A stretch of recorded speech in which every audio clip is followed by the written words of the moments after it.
It's time to build a new PC. This build includes a AMD Ryzen 5600X, a MSI motherboard, 32GB of RAM, 1TB SSD, RTX 3070, a big juicer, and a cooler master case, totaling around $2,000 because, you know, the taxes, shipment, and, you know, Newegg's cheeky combo deals. If you know, you know. But you know, I had to get the big juicer since it performs better than the RTX 3070. And it's cheaper. If you'd like to see the exact specifications, a link will be in the description below. Also, a big thanks to my friend in the video because he literally carried me while building this PC.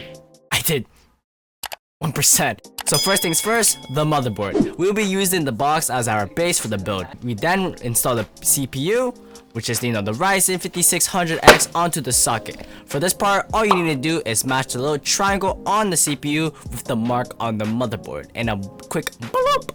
Ain't too bad. Apply very little pressure, or you really don't need to. Then install the CPU fan with the 4 corner screws. Next comes the satisfying part, the RAM.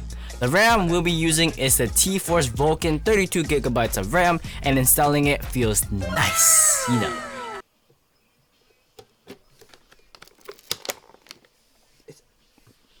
Okay.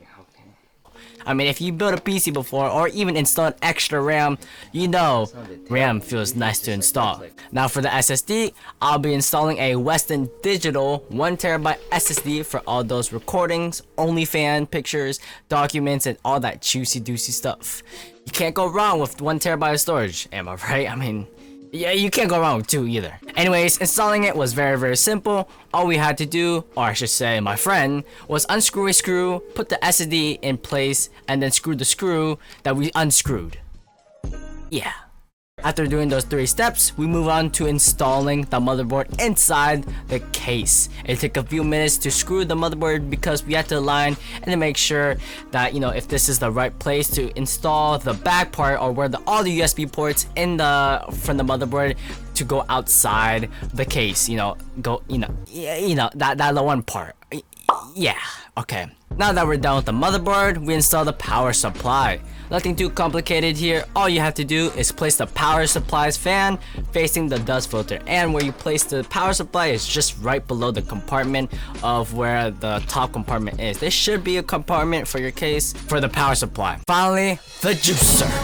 Here we have the RTX 3070, or I should say gigabytes RTX 3070. This should give me lots of FPS, sexy looking Minecraft shaders, and the new NVIDIA features like NVIDIA broadcast and all that good stuff. To install this baby, we need to align the GPU's port with the PCI Express slot, which is somewhere below the motherboard, somewhere around there, and push it in. And this is a really nice loud click. It's like a you know, like a and then, you know. Nice. After mounting the graphics card, power supply, and the other parts, we proceed into cable management.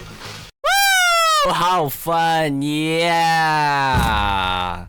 It wasn't that bad, but hey, no one likes cable management. But they do like the end results because it looks way better.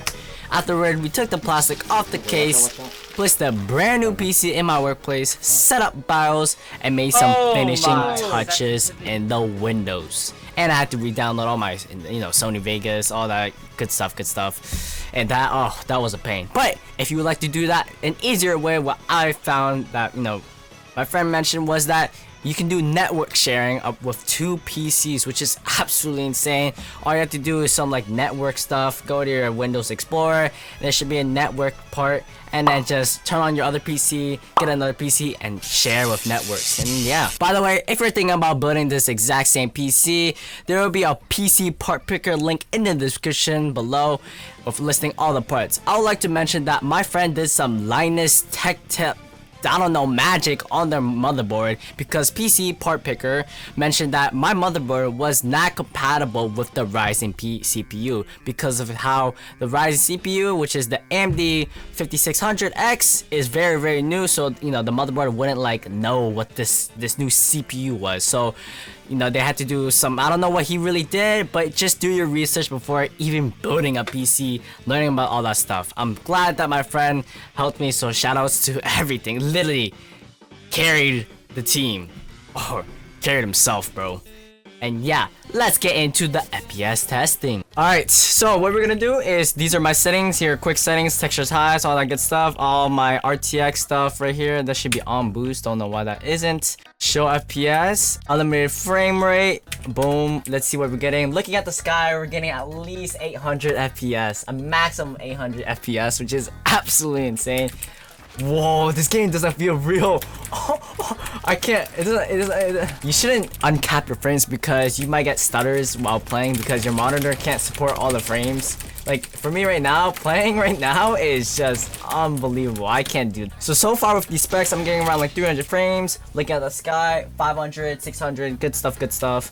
Alright, while I'm building, it lowers down to like I guess 300 to 200 range. So really appreciate it because my old PC, I would never be able to access this stuff because of you guys. So if you guys made it here, I hope you guys enjoyed this video. If you guys want to see more quality videos like this, I'm gonna have another channel which will be in the comments below where I'm doing these type of IRL type content. Alright, because you know I want to do more things than just Fortnite. Alright, so go subscribe to that, and thank you for watching to the end because that is what most appreciate of you.